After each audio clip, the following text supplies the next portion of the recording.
Hey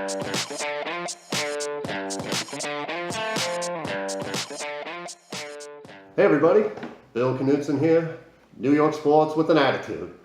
As you can see, looking in the background and the foreground here, I'm not in my usual studio. I've got a couple of guests with me. Took it a little bit on the road today, over to my brother's house, about 6 or 7 miles away from my house. This is my brother over here, my brother Mike over here on my left, and my good buddy Daniel over here to my right, obviously the opposite of you, looking at the screen. We're going to quickly go over a finally happy recap of the Mets today and a little bit about the first half of a terrible season. And then I've got a little potential Islanders nugget for you, if you will. And then we'll see where it goes from there. So, and then I've got some questions for these boys. I don't know if you can tell, but my buddy Daniel, lifelong Georgia resident, Braves fan, you know, it kills us as Mets fans, but, you know, Braves got it going on this year, and, you know, we love Daniel in spite of that, you know. So anyway, all right, let's go to a happy recap because we haven't had many of those. Mats, very good today. 5 1/3 innings, gave up 1 run, no earned runs. The only run he gave up was his fault, you know, misplayed a bunt on the pitcher with 2 outs. And it scored the runner from third. So I was like, yeah, all right. But, you know, very good job overall. Of course, they had to take him out because he had thrown like 110 pitches. And he was still throwing real well. Got out of a couple of jams, but 110 pitches, you know, you gotta go to our great bullpen. But he did a really good job and even helped himself out. Later on in the 4th inning, 1st and 2nd, nobody out. Plawecki came up. The human double play man. He came up, and what did he do? In fact, Mike called it. He said he's going to hit a ground ball to the third base bag. Right on the bag. Right on the bag into a double play. He stepped on third, threw it to first base, and the human double play man lived up to his name. And I was saying, you know, that just lets the air out of the tires. Doesn't look like we're going to score. And then the star of the day, Mats, did it with his bat. A clutch 2-out single to drive in a run, and we had a 3-0 lead after 4 innings. And with our bullpen, you know, and our lack of offense, usually that's been a rare thing to get a clutch hit like that. So, you know, Lugo came in after Mats did a good job. 1 2/3 scoreless innings, great. Peterson came in for the 8th. And he's been really good since he came up. He did give up a solo home run, but by then we had a 5-1 lead. So, you know, a solo home run isn't a backbreaker as it would have been at like 2-1 or 3-1 in a tie game, which we've done so many times. So we still had a 5-2 lead. And then, of course, we don't leave Peterson in, who's doing a good job. We have to go to Familia. So we're all sitting here, and it's like 5-2 in the 9th inning. We're sweating it out, of course, because you know how Familia it is. Almost always, got to put guys on. But today, I don't know what it was. It might have been the fact that the month of June was over. Maybe that was it. Maybe July 1st is going to start something different. He came in, throwing strikes, 1, 2, 3 inning, and we're done with a 5-2 win, which has been rare this year. So, first half of the season's officially over now, and we're 33-48. Freaking you. Just horrible. On pace to win 66 games this year, even worse than last year. But again, July 1st, it's positive. We're 1-0, and we'll see what we can do from here. All right, a little Islanders nugget. It's going to be quick, and then I'm going to get to talking to these guys about a couple of things. In fact, it was Mike that told me that he was reading that supposedly the Islanders are out on getting Tavares back. And if that's the case, we're going to be in for some more suffering years. We finally got a championship GM. We just got the championship coach from the Capitals less than a week after he won the Cup. We got him. We have to get Tavares and then get some help on defense and goaltending if we want to have any chance of being competitive for the next few years. If we don't get Tavares, it's going to be a rough next few years. But I don't know if that's an official report yet that my brother had told me about. I'm hoping it's not. And that he'll look and see Well, like I said, championship GM, championship coach. I want to hang around and help turn this franchise around to being what they were back in the 80s when they were winning all those championships. But, I'll keep you up to date when I hear something. All right, so now I'm going to get to my guests and ask them a few questions and see what they have to say. All right, Mike. No, in fact, I'm going to go to Daniel first. I'm going to get the Braves taste out of my mouth first after this. Love you, man, but, the Braves is killing me. Right. All right, so the Braves, obviously, playing tremendous baseball. They've got 3 of the top 5 guys in terms of total hits this year. So they're doing tremendously well.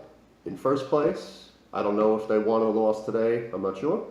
But either way, they're still going to be in first place. What do you think is the big reason this year? Because a lot of people were actually saying that the Braves might be a year or 2 away.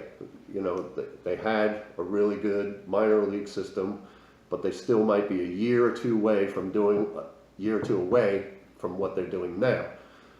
Why do you think they're doing so well now, and what do you think the reason is that they went from, I think they only won 73, 74 games last year, and now it looks like they're going to at least be a playoff contender. So what is it that you're the expert on the Braves, you watch them every night. What is it you like about what's going on with them? It's the young guys that they're bringing up now. They're all happy to play with each other. They get along, and they play off each other. The young pitchers are listening to the older guys, give them advice. That's always good. Yeah, it is. And they're doing better than people expected them to be. And I agree with that totally. And I think it's just that the young guys are coming up here. They're not acting like they know it all and their stuff doesn't stink. You have really good guys like Freddie Freeman, guys that have been there and done that and done it really well over a long period of time, top quality veterans. Because no matter how well you do in the minor leagues, you haven't done anything in the major leagues yet. Right. You have to be a sponge. You have to absorb what Freddie Freeman is telling you and all the other veterans that have done it at a high level. What do you think? Well, let me ask you this: put your heart aside, and put just your head involved in answering the question I'm about to ask you. How far are the Braves going to go this year? I'd like to think with the talent they got, the way they've been playing, they're going to at least make it to the playoffs. Okay, so let's assume they make it to the playoffs. Before the season started, I knew about the young talent. I thought they would be vastly improved this year, but I did pick Washington to win the division with the Braves second, the Phillies third, and the Phillies are another team. They're doing it just like the Braves. A lot of good young talent, and they're right in there with the Braves and the Nationals and all that. But what do you think might be a reason that they don't win a championship? What are they missing? What do the Braves have to work on either at the trade deadline, because I would think they're going to be buyers in the position that they are if they can possibly be, because they're playing well. Mm-hmm. What are the weaknesses, if any, that you see that the Braves won't be challenging for a championship? I think they need to get a big-time closer.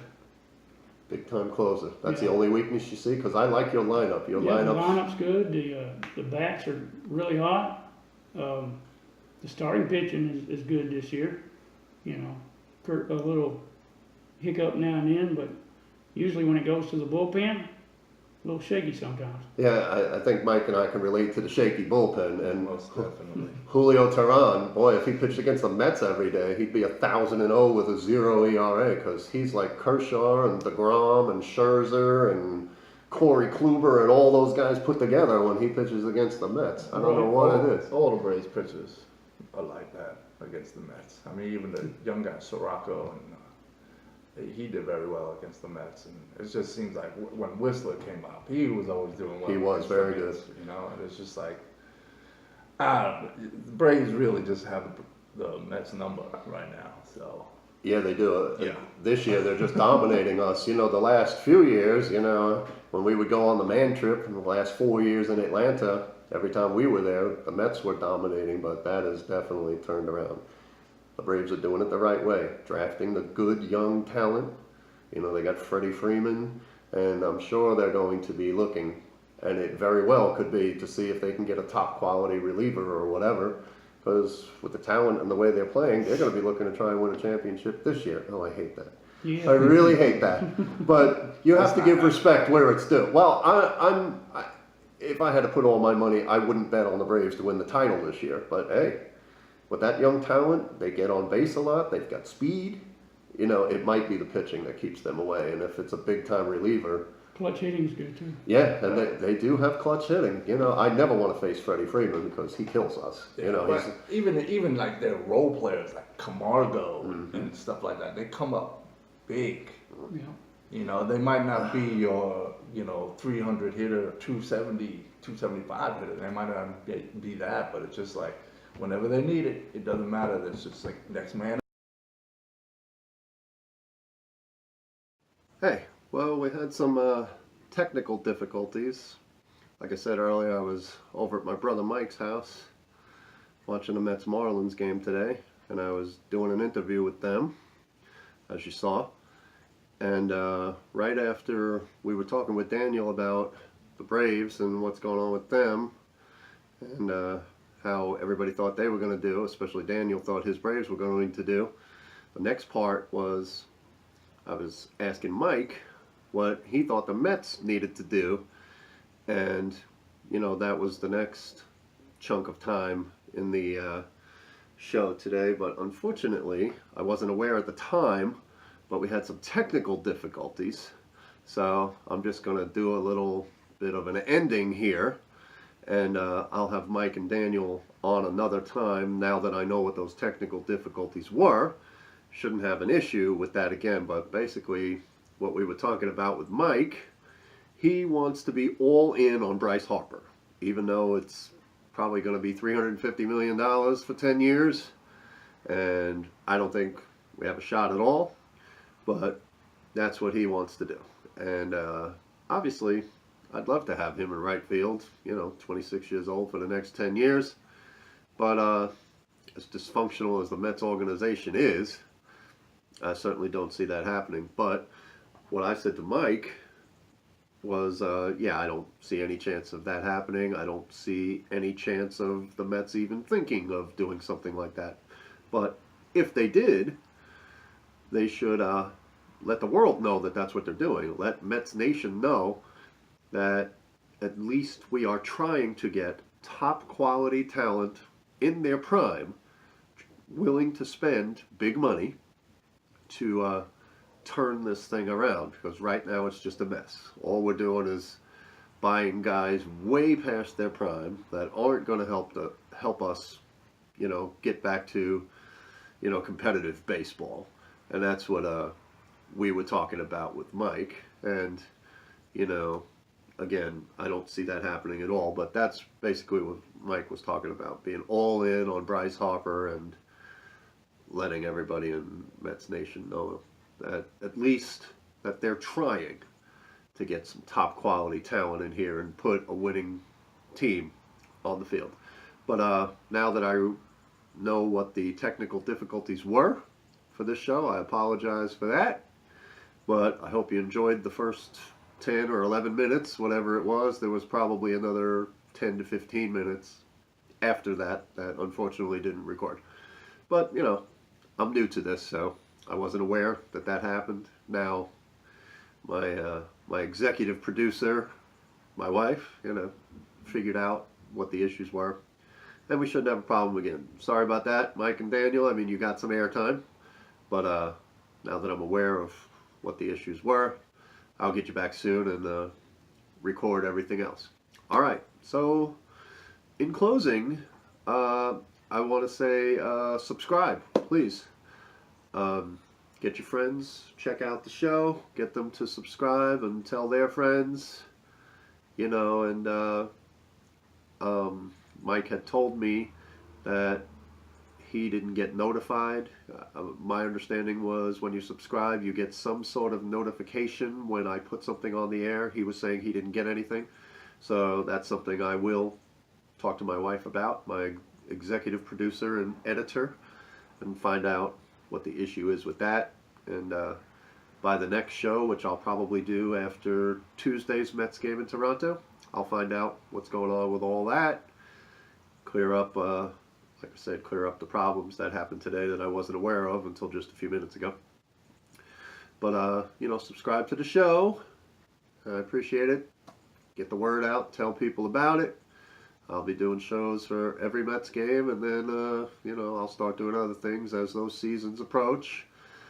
Unfortunately, I got final word, Islanders fans. Sorry, we are not going to have Tavares. 7 years, $77 million to go home to Toronto.